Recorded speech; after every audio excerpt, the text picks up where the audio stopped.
Dans cette vidéo, nous allons revoir quelques notions de base en statistique que vous avez abordées au collège, notamment autour du vocabulaire, mais aussi des paramètres de position tels que moyenne, médiane et quartile. Alors les statistiques, vous en rencontrez fréquemment au quotidien puisque vous pouvez en trouver dans des journaux, sites internet, articles de presse, etc., dans lesquels vous allez voir représenter des études qui sont faites sur des populations et représentées sous forme de graphiques, comme celui-là par exemple, ou alors de données sous forme de tableaux ou de listes de valeurs. Alors la difficulté est de savoir exploiter correctement ces graphiques pour en tirer de l'information. Pour commencer, nous allons partir d'un exemple, qui est l'exemple suivant, dans lequel vous avez une étude qui porte sur les lycéens, sur des classes d'élèves, sur lequel on a demandé le nombre de véhicules possédés par les foyers, c'est-à-dire par les familles de ces élèves. Vous voyez les données représentées sous forme d'un diagramme appelé diagramme en bâton, qui représente ici en abscisse le nombre de véhicules possédés et en ordonnée le nombre d'élèves qui ont répondu à chacun des critères qui est représenté ici en abscisse. Alors, quand vous avez une étude statistique, la première chose que vous devez vous poser comme question, c'est repérer quel est le caractère étudié dans cette série statistique et la population sur laquelle porte l'étude. Donc ici, le caractère étudié, c'est le nombre de véhicules par foyer. Et la population, eh bien, ce sont vos élèves du lycée. Je vais marquer ici les élèves.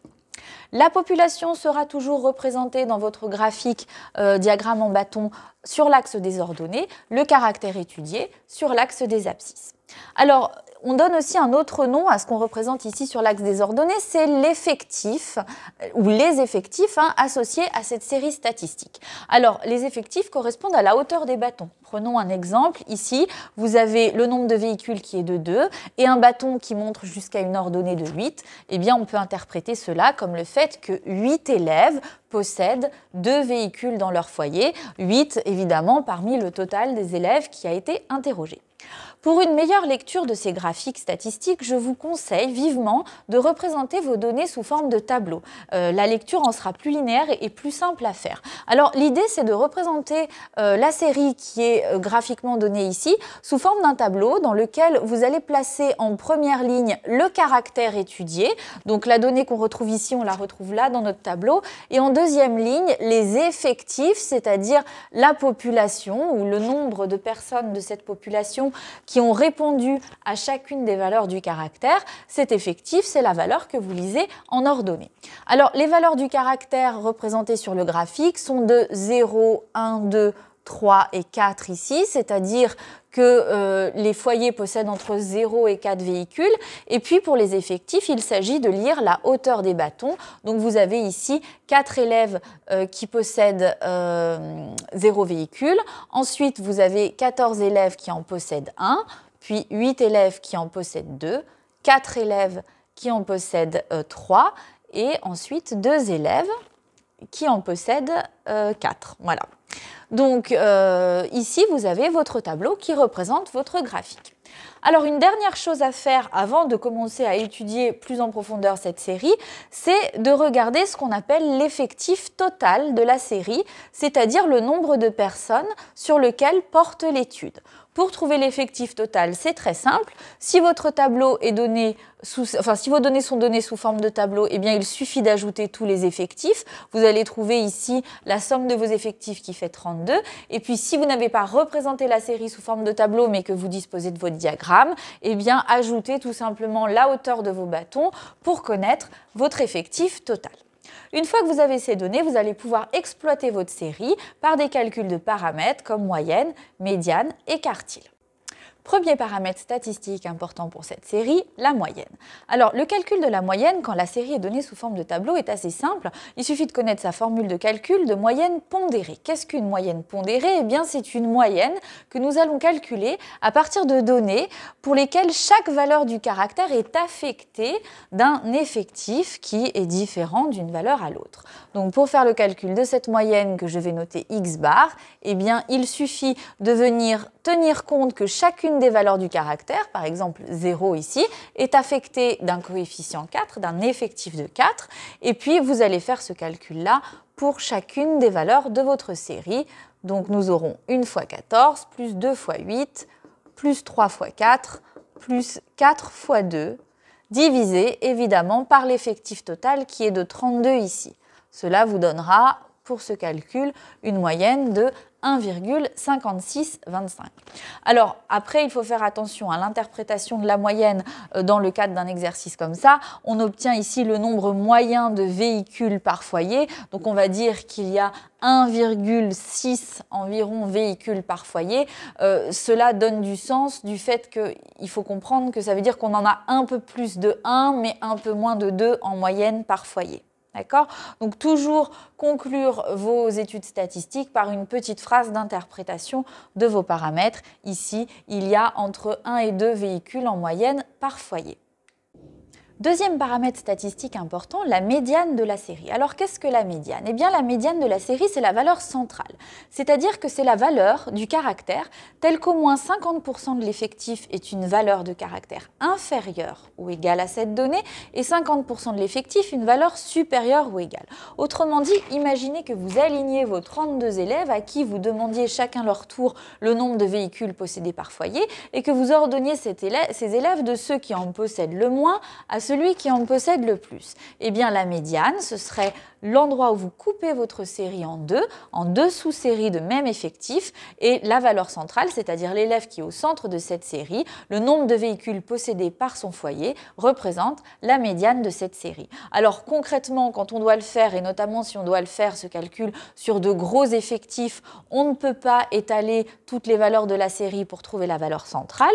C'est pour ça qu'à partir d'un tableau comme ça de données statistiques, eh bien, il est très intéressant pour calculer la médiane de venir rajouter à votre tableau la ligne qu'on appelle la ligne des effectifs cumulés croissants, qui va se calculer de la façon suivante. Eh bien, l'effectif cumulé croissant pour la première valeur du caractère est le même que l'effectif de cette valeur, mais après ici, si on donne du sens à cet effectif cumulé croissant, la valeur que nous allons écrire ici représente le nombre de personnes qui possèdent un véhicule ou moins, c'est-à-dire le cumul de ces deux valeurs. Alors le cumul des deux effectifs, eh bien 14 plus 4 va vous donner 18. Et puis après ici, nous noterons l'effectif qui correspond au nombre de personnes qui possèdent deux véhicules ou moins, c'est-à-dire la somme de ces trois effectifs-là qui fait 26, et ainsi de suite dans votre tableau. Nous arrivons au final à un effectif cumulé total de 32 qui représente évidemment l'effectif total. Alors pourquoi cette ligne est importante? Parce que cette ligne va vous permettre de couper votre série en deux, c'est-à-dire d'aller trouver la valeur du caractère associée à l'effectif central de cette série. Pour cela, vous allez devoir calculer la valeur de l'effectif total divisé par 2. Ici, 32 divisé par 2 est égal à 16.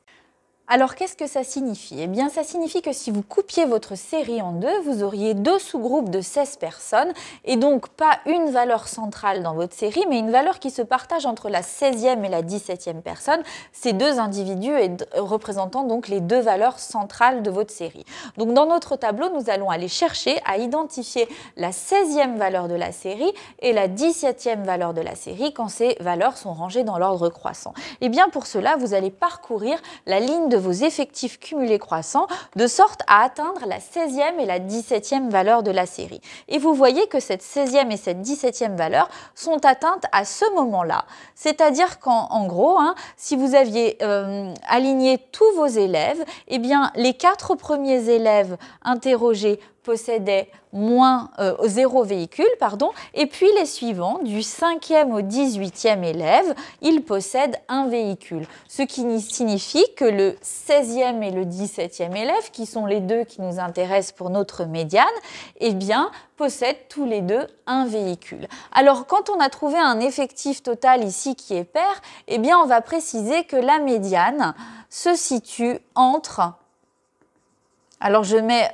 entre guillemets, je vais vous expliquer ce que ça veut dire, la 16e et la 17e valeur de la série.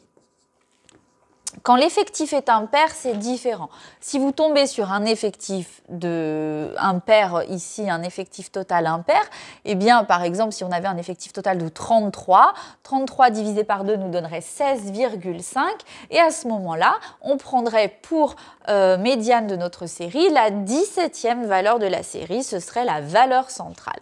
Alors ici, quand je dis la médiane se situe entre, ça veut dire qu'on va prendre la 16e et la 17e valeur de la série et qu'on va en faire la moyenne de ces deux valeurs-là. Donc ici, dans notre tableau, c'est assez simple puisqu'on s'est rendu compte que la 16e et la 17e valeur de notre série correspondaient au nombre de 1 véhicule et donc ici que notre médiane est égale à 1. Alors, qu'est-ce que ça signifie? Eh bien, cela signifie qu'au moins la moitié des élèves interrogés possèdent un véhicule ou moins et au moins la moitié des élèves possèdent un véhicule ou plus. Cette valeur correspond à la moitié de l'effectif de part et d'autre. Derniers paramètres de position qui peuvent être importants pour l'étude de la série statistique, c'est le calcul des quartiles et notamment du premier et du troisième quartile. Alors les quartiles, on peut un peu rapprocher ça de la médiane qu'on vient de calculer avant. La médiane, c'est la valeur qui va en gros couper la série en deux, c'est-à-dire telle que la moitié de l'effectif est une valeur supérieure à la médiane, une valeur de caractère, et la moitié une valeur inférieure. Eh bien les quartiles font la même chose mais en coupant votre série en 4. C'est-à-dire que le premier quartile, c'est la valeur telle que au moins 25% de l'effectif total a une valeur de caractère inférieure ou égale à cette valeur, et le troisième quartile tel que 75% de l'effectif est une valeur inférieure ou égale à ce troisième quartile. Donc pour calculer les quartiles, il ne s'agit plus de couper la série en deux, mais de la couper en 4. Et donc il va être important de commencer par savoir ce que vaut l'effectif total divisé par 4. Et bien ici, 32 divisé par 4 est égal à 8, ce qui indiquera que votre premier quartile Q1 est la 8e valeur de votre série. Alors, comme nous l'avons fait précédemment pour la médiane, eh bien, pour trouver la 8e valeur de la série, on se reporte à notre ligne des effectifs cumulés croissants, pour laquelle je répète que les 4 premières valeurs de cette série sont les élèves qui possèdent 0 véhicule et que les valeurs suivantes, de la 5e à la 18e, sont des élèves qui possèdent un véhicule. La 8e valeur de votre série se trouve donc après cette colonne, c'est-à-dire dans celle-là, et la 8e valeur de la série sera, tout comme la médiane, la valeur de 1. Donc Q1 est égal à 1. Pour trouver le troisième quartile, on va se positionner dans la série à 3/4 de l'effectif total. Donc 3/4 de l'effectif total, eh bien, on va le calculer en faisant 3/4 fois l'effectif total, c'est-à-dire, alors je vous l'écris rapidement, 3/4 fois 32, ce qui vous donnera ici un effectif, 75% de l'effectif, qui se situe à la 24e valeur de la série. Donc Q3 est la 24e valeur de votre série. Et on va à nouveau se reporter à notre tableau des effectifs cumulés. Et on va continuer de parcourir notre tableau jusqu'à ce qu'on dépasse, qu'on atteigne la 24e valeur de la série. Vous voyez ici qu'avec 18, cela signifie que les 18 premières valeurs de votre série sont des valeurs inférieures ou égales à 1. Puis ensuite, de la 19e valeur jusqu'à la 26e valeur de cette série, ce sont les élèves qui possèdent 2 véhicules. Ainsi, la 24e valeur de la série va se retrouver dans cette colonne, au niveau ici de la valeur 2. Et donc, Q3 sera égal à 2. Pour faire un petit résumé de tout ce que j'ai dit, je rappelle quand même que médiane et quartile sont des valeurs du caractère, c'est-à-dire ne pas confondre caractère et effectif. On a trouvé ici tout à l'heure médiane égale 1, Q1 égale 1, Q3 égale 2. Ce sont des valeurs qui sont représentées ici dans la ligne des valeurs de caractère. Alors comment interpréter vos quartiles? Eh bien, première interprétation ici, on va avoir un premier quartile de 1, ce qui signifie que 1/4 de votre effectif au moins, c'est-à-dire 25% de l'effectif, possède un véhicule ou moins, c'est-à-dire 1 ou 0, et que au contraire, du coup, 75% au moins de votre effectif possède un véhicule ou plus. Et puis attention, pour le troisième quartile, c'est un peu le contraire au niveau des pourcentages. On va dire ici, avec un troisième quartile qui vaut 2, que 3/4 de l'effectif, 3/4 de la population interrogée au moins, possède 2 véhicules ou moins de 2 véhicules, c'est-à-dire 0, 1 ou 2, et puis 1/4 de la population possède plus de deux véhicules, enfin deux véhicules ou plus, c'est-à-dire ce sont ceux qui se retrouvent ici. Alors, dans votre graphique qui est dessiné au départ, ce déséquilibre se voit assez bien. On voit quand même assez bien que la majorité de l'effectif se regroupe ici. Donc, en fait, on a 50% de l'effectif ici et puis on a 50% des élèves interrogés qui se positionnent ici. Et vous avez donc une représentation un peu plus visuelle de vos quartiles et de votre médiane. Alors, pour résumer pour l'instant sur ces exemples, nous avons vu l'étude des paramètres de position, moyenne, médiane et quartile, c'est-à-dire qui nous permettent de nous positionner dans la série par rapport à une valeur centrale ou une valeur fixe de la série. Mais évidemment, l'étude d'une série statistique ne peut pas se résumer au calcul des paramètres de position puisqu'ils ne suffisent pas à pouvoir étudier complètement la série. Alors, nous allons venir rajouter à ces paramètres de position par la suite des paramètres qu'on appelle paramètres de dispersion, qui permettent de voir comment se répartissent les valeurs de la série autour de ces paramètres de position. Ces paramètres de dispersion, vous en connaissez déjà un, par exemple, qui est l'étendue de la série, qui permet de calculer l'écart entre les valeurs, mais il en existe d'autres que nous allons voir cette année.